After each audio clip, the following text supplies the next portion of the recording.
దచ్చన్న వారింట్ల ధనమున్నదాని ధనము చూసి నన్ను దారవోసినవా ధనము చూసి నన్ను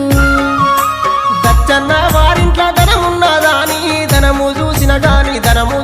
గాని గుణము చూడాలే ధనము చూసిన గాని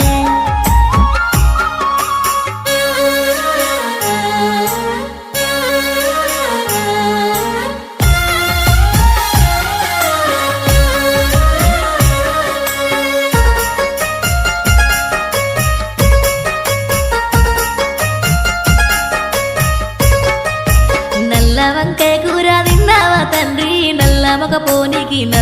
పోనీకి దారవోసినవా నల్ల మొక పోనీకి నల్ల వంకాయ కూర తినలేదే బిడ్డ నల్ల మగ పోడాని తెలువపాయనే నల్ల మగ పోడాని